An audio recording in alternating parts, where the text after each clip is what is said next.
Yes, yesterday my grandson was born, and I was talking to Denise a few minutes ago, and I said, I was trying to prepare this speech at 6 o'clock this morning because I'm so tired, and it's not perfect. And she goes, well, isn't your speech on the pressure of perfection? And I went, oh, right. So, I thought sharing with you some of the hurdles I have had to overcome in business may be of help to you. My conversation may resonate with some of you, and it may not with others, and that's okay. So, how many of you are starting a new business in the room here?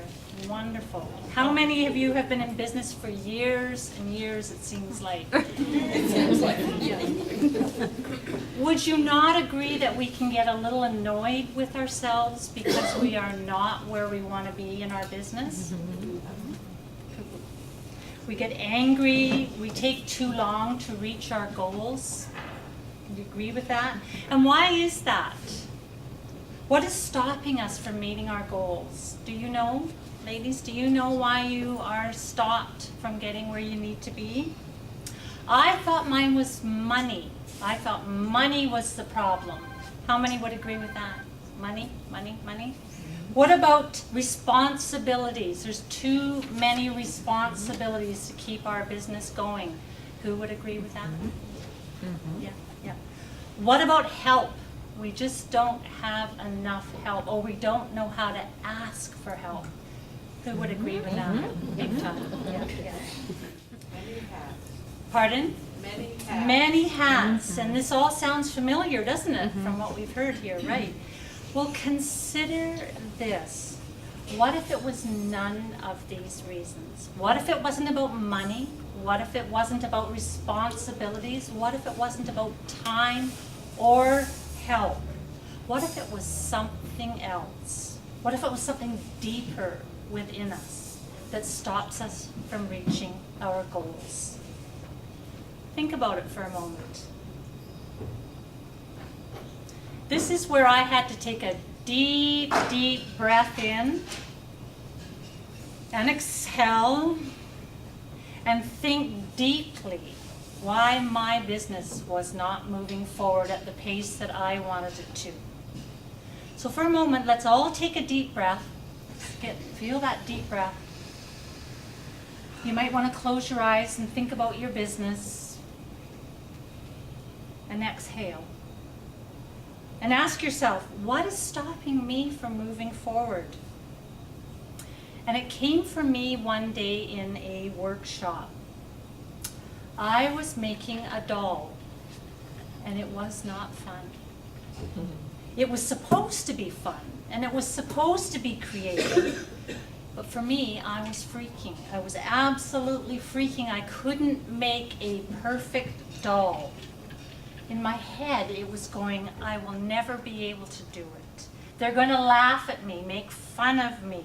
It won't be good enough. Anxiety started to creep in at that workshop. I wanted to leave the workshop. I was panicking. It was like I was back being a child. I had to make it perfect. That way, no one would see what was really going on in my life.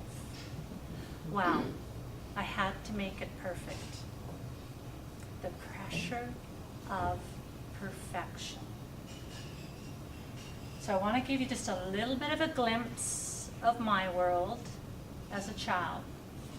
A few months ago, a classmate of grade 6 Facebooked me, and I don't even do Facebook, but got it, and I was curious. So we went for coffee. He talked to me about the house party he had, and we played the dating game.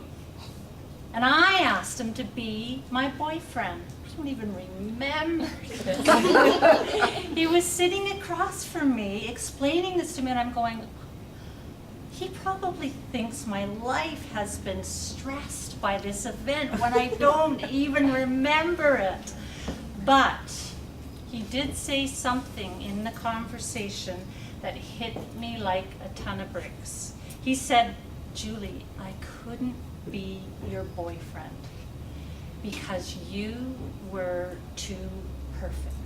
This was grade 6. You were so mature. You were so responsible. You were so smart. You were so organized. And his world was falling apart. His parents were getting a divorce. For a few minutes I stared at him, listening to his words, staring straight at him, and my head was doing my own conversation. Oh my goodness, his parents were getting a divorce. You know what was behind my front door? Beatings. Picking parents up off the floor. Sexual abuse. Alcohol. Fear of no food. No home. Just to mention a few. It was at that moment, sitting across from him, I became to realize that perfection was hiding my shame. It was really about shame. Everything had to be perfect, and then that way nobody would find out about my past. How come I had this dream and passion and found my purpose in life and wanted to invite people into my business, but there was this deeper block that was stopping any of this positive energy? I was blocking any opportunity for clients to come into my business. I built this beautiful day spa and complained that no one was visiting. But I was not advertising. I was not putting the word out there. I was not giving out the addresses. I was being coached what to do, but not doing it. I was not making it easy for my clients to come to my spa.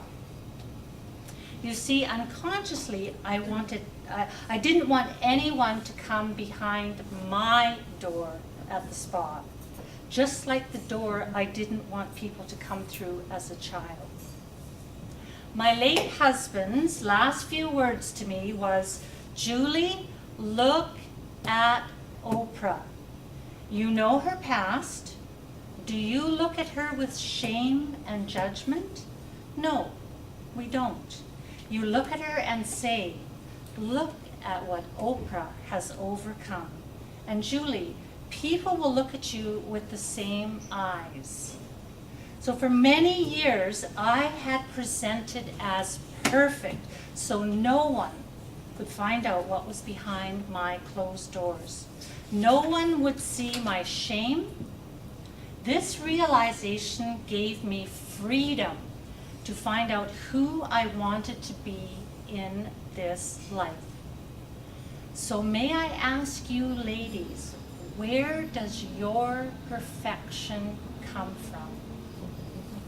How many of you ladies clean your house the day before the cleaning lady comes? Come on, ladies. What about, here's a good one that I did. What about signing up for a new sport and go crazy practicing it for 2 weeks before the class? Who here needs to get all dressed up to take the video back? And one time I challenged myself and I didn't get dressed up, and a few weeks later I bumped into a girl and she said to me, I saw you at the video store. And I said, well, why didn't you say hi? And she goes, I didn't think you wanted me to.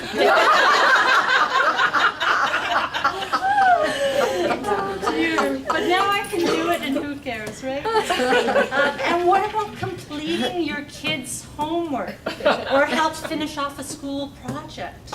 You know, why do we have to make sure our children present perfect? So, women in business, ladies, if this is happening to you, then ask yourself, what stops you from reaching your dreams?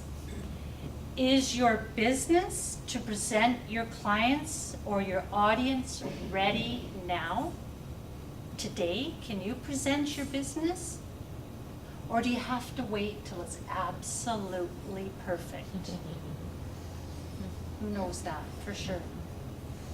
So I will leave you with these two questions, what was very helpful for me to move forward and grow my business. You might like to write these down to remind you. Question number 1, what do you want to be in this life? What do you want to be remembered for? And question number 2, what is success? What does success mean for you?